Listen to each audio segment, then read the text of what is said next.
Good morning, shalom everybody. It's a pleasure to be here today.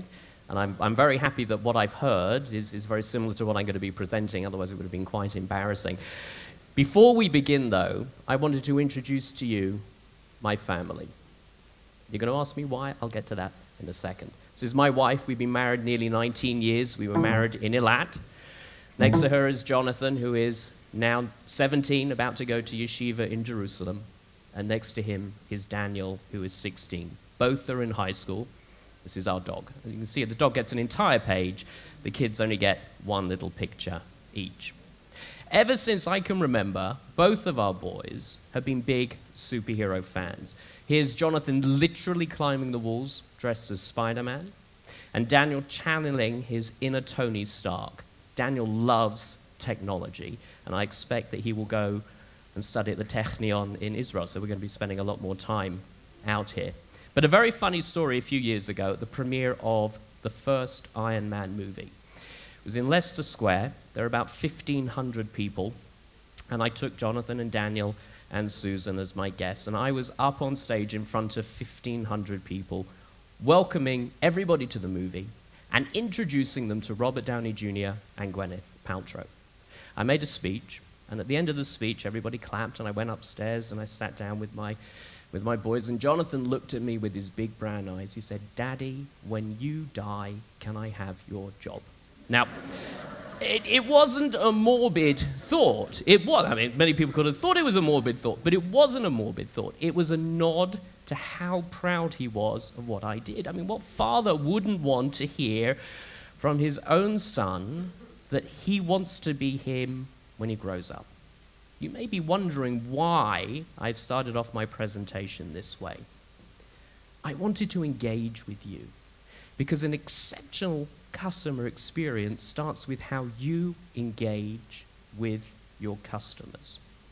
My name is Simon Phillips, and I've had the honor of working on some of the most exciting and greatest brands in the world. As you heard, most recently, I ran the retail, consumer products, and digital businesses for the Walt Disney Company across Europe, Middle East, and Africa.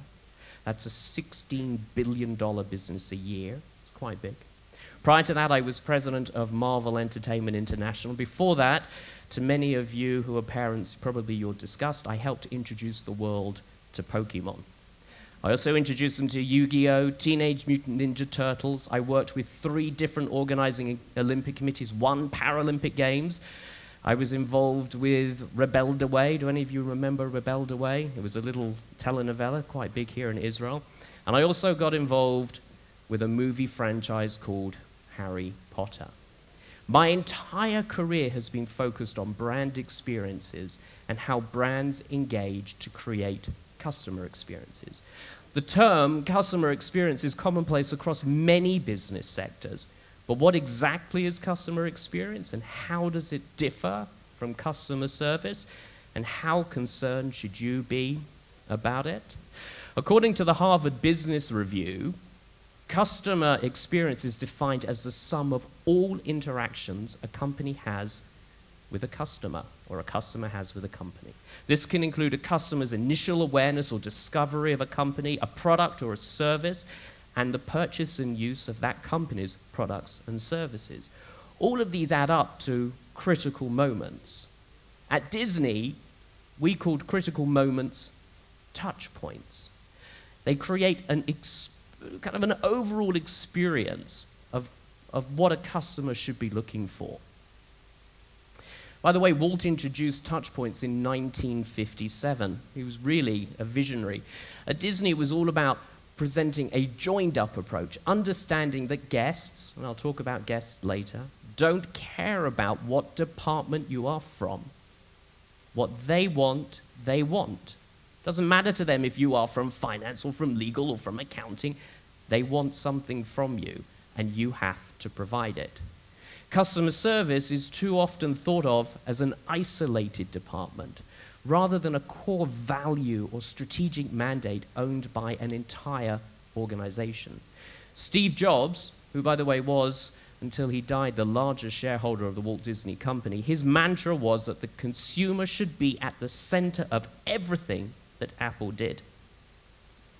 Now, I found a video online that kind of tells us what happens when the consumer is not at the center of a company's vision. Take a look at this. I'm sure many of you can relate to what this customer is going to go through.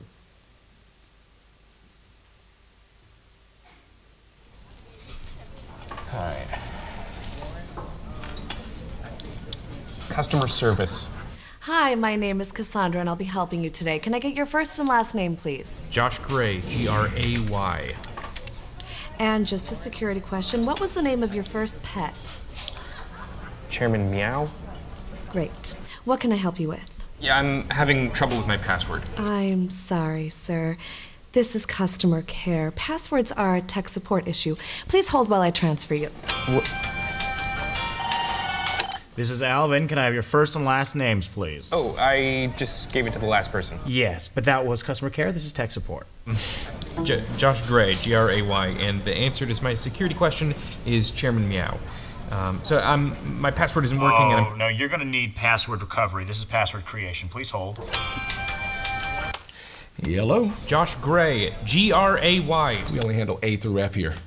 Please hold. Come on, this is bullshit. Pen, skip here. Lefty or righty? What? I just need to recover my password. No problem, sir. Happy to help. Oh. What? Please hold. What? Bless you, please hold. Customer support, this is Steve. Please hold. Oh! Pass. Please hold! Please hold! Josh Gray, Chairman Meow! What did I do? Very good, sir. And what's your problem today? Wait, what dimension is this? Please hold. Thank you for your patience. Your password has now been reset and will work within the next couple of minutes. Finally. Is what we would be telling you if you'd reached us during business hours. Unfortunately, it's after 5 p.m. and our office is now closed. Thank you. Goodbye.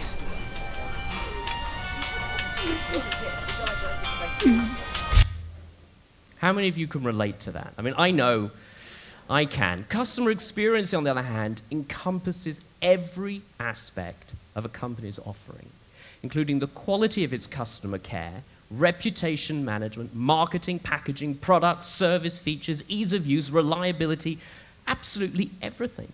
The distinction is more important than ever, especially if organizations want to continue to differentiate themselves from their competitors.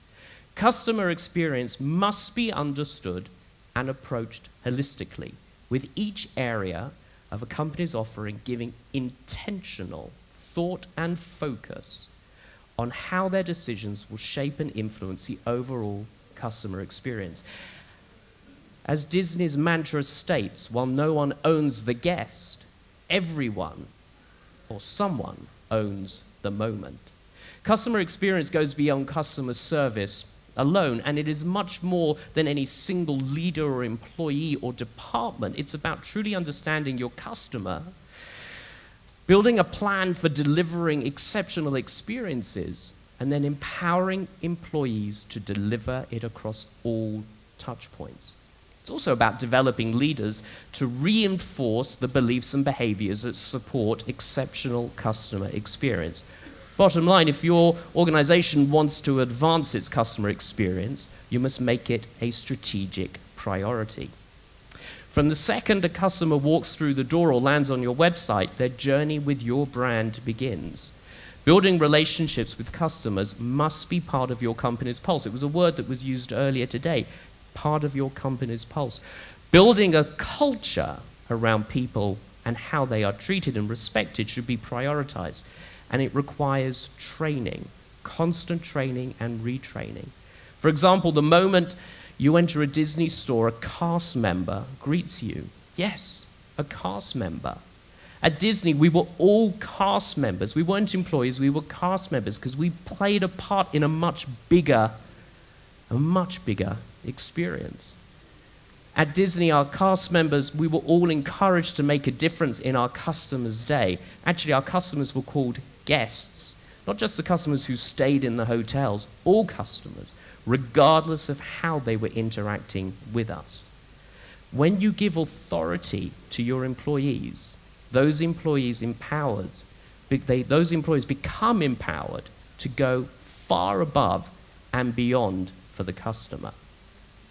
From the start, Walt knew how important it was to empower cast members to strive for excellence and deliver outstanding service to each and every guest. In fact, he once said, "You can dream, create, design, and build the most wonderful place in the world, but it requires people to make the dream the reality." So how does Disney deliver on Walt's vision? We found that there were two essential ingredients for outstanding customer experience: knowledge and training. What do I mean by this? Most organizations understand that it is essential to equip employees with the skills to complete the day-to-day tasks of their job. But those skills must be coupled with a clear understanding of purpose and how each individual fits into the part of the organization. Disney provides highly intentional training for all incoming cast members. Highly intentional. The amount of times companies have said to me, "We're going to be the next Disney," they don't realize the intent that Disney goes through to be and remain Disney. On the first day that you join the Walt Disney Company, regardless of the role or the level that you are in, you go through training, and that training is called traditions. Instead of talking to you about what your job involves, Disney shares the big picture, their purpose, which is to create happiness. Sharing a common purpose empowers each and every cast member right from the start to provide outstanding service to the guests. Remember, the more empowered employees feel, the more engaged they tend to be in their jobs, as well as in the quality of the service that they provide to customers. In every role that I have had, I've always advocated that we need to continually strive to refine our customer experience, attempting to do things so well that our customers want to come back and engage with us again and again. So how can your organizations start to think differently about refining your customer experience? Here are the three guiding principles for you to consider. Funnily enough, each one of these has been talked about today. First and foremost, you need to create a company ethos, an organizational ethos, a common purpose with a succinct explanation of what you want the customer experience to be at the emotional level.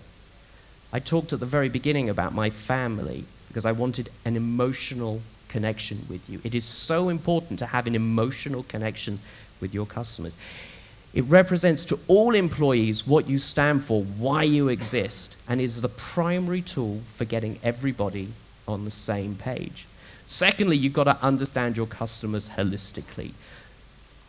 The knowledge of your customers must extend far beyond the boundaries of the traditional service criteria.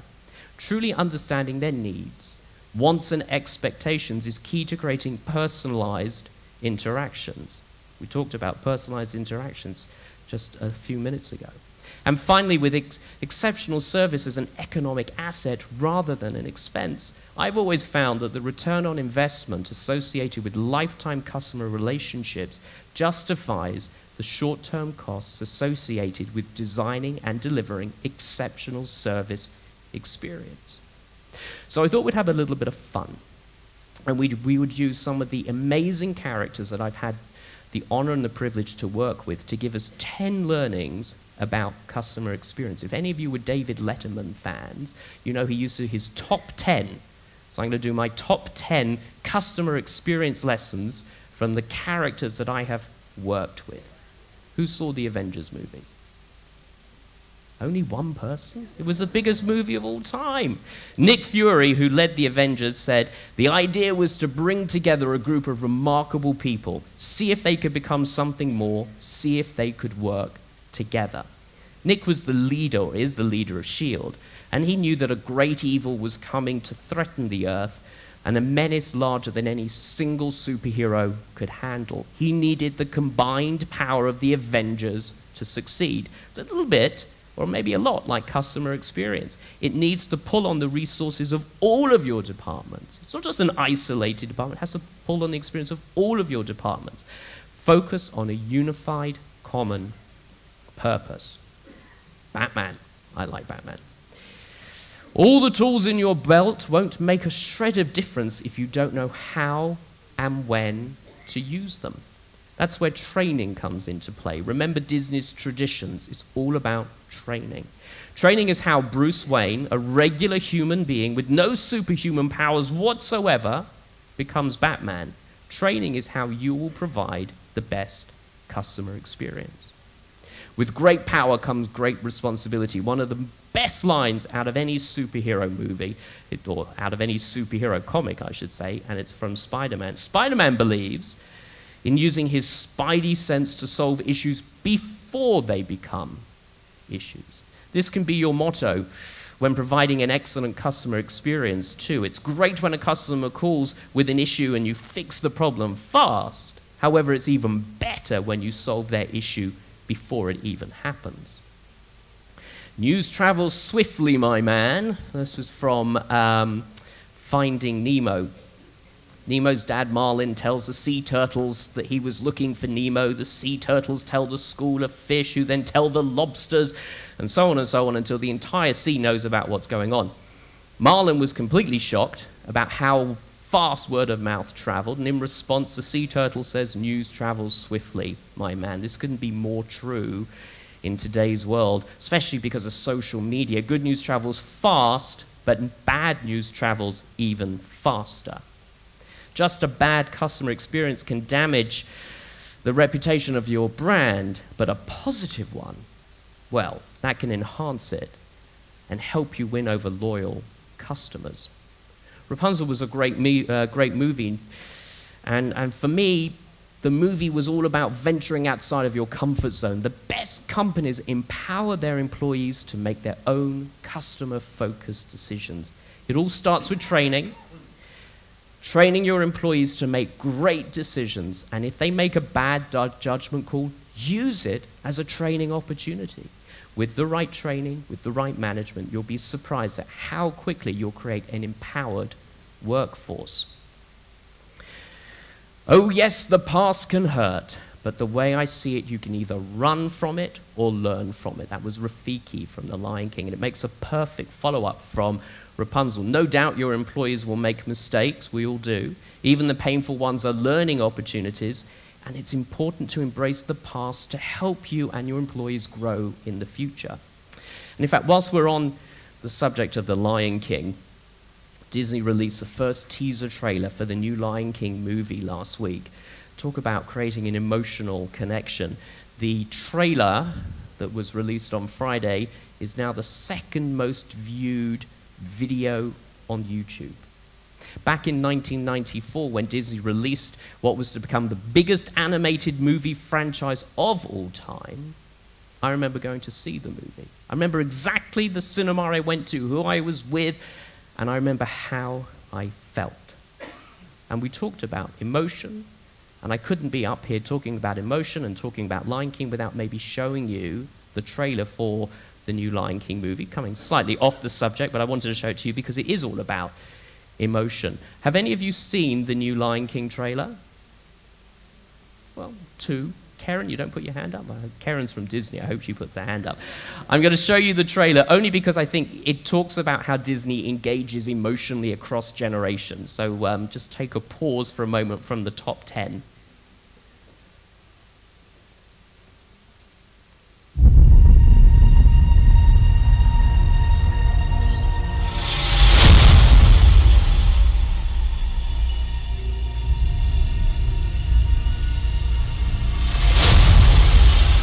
Everything the light touches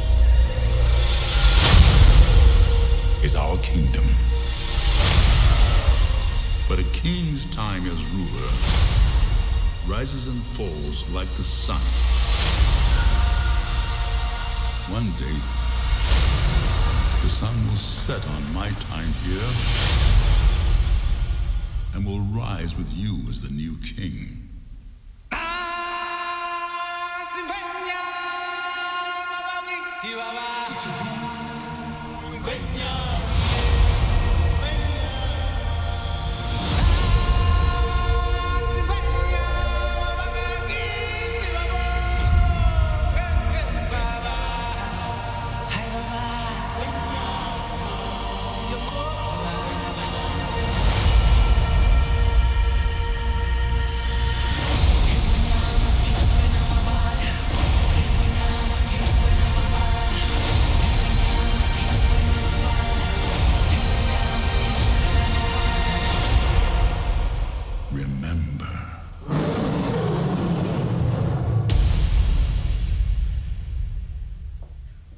Not a single live animal in that whatsoever. So Winnie the Pooh was a story that I grew up with as well, and a little consideration, a little thought for others makes all the difference. That's Eeyore. Eeyore is the donkey. Put yourself in your customer's shoes. Show sympathy, empathy, and consideration. It will help strengthen and build relationships with your customers. Kind of going off the superhero front a little bit, even though some people would say that Jack Sparrow is a superhero, I love this. The problem is not the problem is your attitude about the problem. Attitude is absolutely everything. At work, in life, we're faced with problems every day, and the same is true for all of our customers. An angry customer can be turned into a loyal customer with the right attitude, when the right attitude is displayed and their problems are solved. Just because it's been done this way before doesn't mean it should be done this way again. That's Cinderella. It's one of the earliest quotes about innovative thinking. The way it's always been done doesn't mean it's right. Empower your employees to come up with creative solutions to solve the problems of your customers. Give your customers great customer experience. And this is probably my favorite one. And it's the one that I'm going to end on in the top 10, because if you've been counting, this is number 10. Always let your conscience be your guide. For any customer-centric organization, this is the rule to live by. And the message is very simple. It is something we should all be taking note of. And we should take it to heart. Do the right thing. So, you think that your company offers a great customer experience? Perhaps you don't think that because you don't sell to what is traditionally defined as a consumer, that you don't need to have a great customer experience. Everyone here sells something to someone. Perhaps you're a lawyer, a food manufacturer, a toy company, or you sell something to someone and that someone is your customer. Ultimately, we all have a customer, and there are many companies that our customers can buy from. A pint of milk is the same as any other. How you engage with your customer is as important as the product that you offer. This is what will allow you to rise above your competition. Thank you all very much. It's been a pleasure to be here today.